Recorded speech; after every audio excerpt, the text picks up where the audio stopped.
Bill Burr making headlines after blasting both Fox News and CNN in a lengthy interview with Vulture. The comedian, known for talking about politics in his act, called the two cable news channels a disease and slammed both Democrats and Republicans for the polarization of modern political discourse. Burr said in part, quote, "If I start trashing like Trump, I'd hear the left in the crowd go, yeah, yeah, yeah.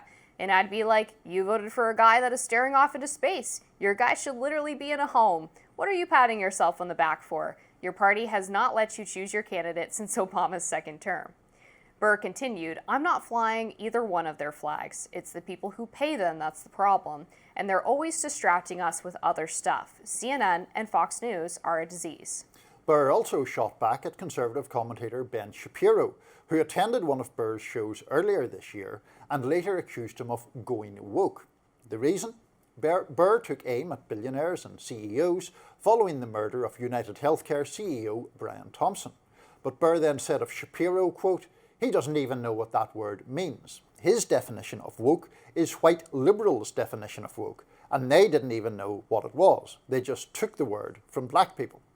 He went there to be annoyed so he can then have something to talk about, and then he can make money off dividing his own country. Those people, it's treasonous what they do." I'm quite pro Bill Burr. First of all, I find him very funny, which, that obviously helps if you're a comedian. But, to his credit, I think that quote that we read where he's sort of blasting the propensity to just sort of cheer for your team and boo for the other team, and everyone fits into these neat ideological or partisan boxes.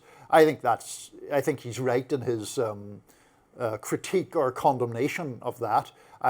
Good for him to navigate his own course. And I remember the comments he made about billionaires and about inequality, which I largely agreed with, and I don't think. They caused controversy because everything causes controversy, as we were discussing in another segment this morning. But people should have the right to say stuff like that. If there's a backlash, there's a backlash. But I think he is on to something when he refers to this sort of, people sort of just throwing coal into the kind of outrage furnace to keep it burning with whatever they're upset about that. I must admit, I haven't really followed much of Bill Burr's comedy in the last couple of years. I saw some of his older specials and thought they were quite funny. It's not super shocking that a comedian might express some left-wing views and then, criticize the Democratic establishment. That's pretty on par for a lot of them, outside of maybe the few who lean right, like Shane Gillis or Theo Vaughn or Joe Rogan, I guess, although I don't really care for Joe Rogan's stand-up, to be honest. I prefer his podcast, I think so. The stand-up. Yeah. But yeah, I think the whole sort of instinct to get angry at comedians who don't absolutely agree with every part of your politics is a losing game, because they're not political commentators, and when they make jokes about things, it's usually to try to, test boundaries or push limits or even comment on something that they personally found, disturbing or unacceptable, and try to make it funny. And I am very rarely hearing a comedian make a joke, even if it's against my political persuasion, and going, oh my gosh, I can't believe he said that. Right. No, I think that's true. And I think in Bill Burr's case, I know what you're saying or what you're referring to when you say about, politicians who are basically liberal leaning and then have a go at the Democratic establishment or Joe Biden or whoever. I do think in Burr's case, he is a bit better than that, in the sense that I think that he is quite sometimes critical of sort of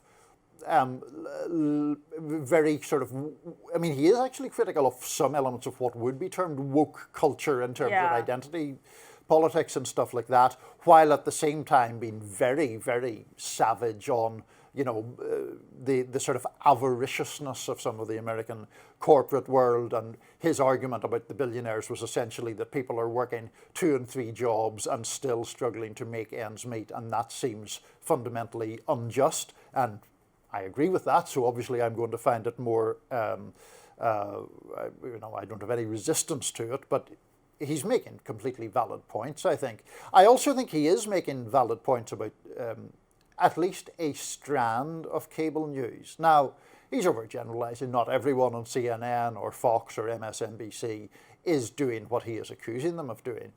But I think he has a valid point that industry at large benefits financially in terms of ratings by keeping people in a sort of perpetual state of semi-outrage and finding things to anger their audience. I think that's a pretty fair comment.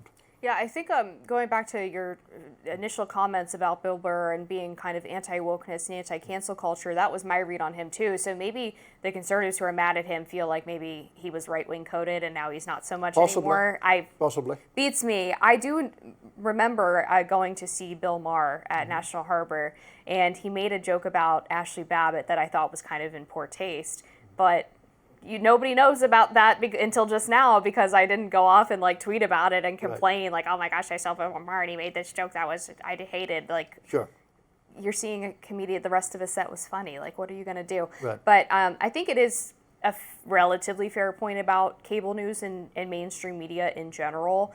I think just the format of cable news makes it difficult to do anything other than stick the flashiest talking points that are going to catch people's attention up front, because typically the segments are only 5 to 7 minutes long, and if you have a guest on, each guest gets to talk for about 30 seconds. So your goal when you're on that show is not to explain things or really analyze things for the most part, but getting a talking point that's going to make headlines and get you earned media. Yeah. And so that whole design of the programming, I think, is really what leads to a lot of the specific stories they cover and the way that they cover them. Yeah, I mean, look, they are a business at the end of the day, and they do have to create content that compels people, holds people's attention.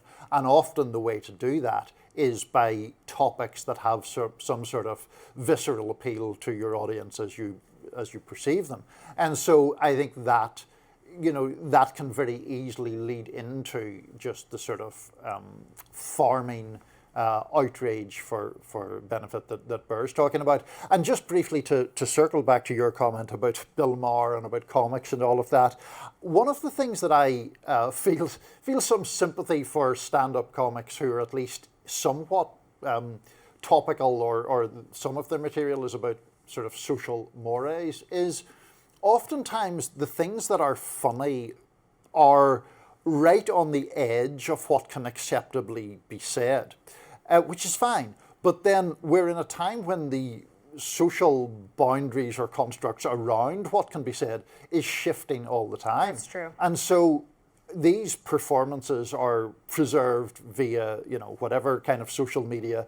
Someone like Sarah Silverman, for example, who can be quite on the edge. I've seen old clips of hers which do not look all that great because the social mores have just shifted somewhat in the interim, and I do think that's a problem for comedians. Yeah, somewhat coincidentally, I was watching some old Norm Macdonald jokes last night on YouTube, and there was one he made on his podcast that was a joke about slaves being in chains, and it's obviously you go, oh my gosh, and he was on with another comedian who was like, hey, you can't make that joke, you can't say that, and he just kind of shrugs his shoulders and goes, oh, this was written years ago. Yeah, right. Yeah, it's almost like he read the joke just to get to the punchline of, oh, well, it was written years ago, to make that point, which is, I mean, he was brilliant. So. Yeah, he was a great deliverer of comedy. He has some observations about Bill Cosby that make me laugh every time I see them, but I won't repeat them. I know exactly what you're talking about. All right, we have a lot more to talk about on Rising. Stay with us.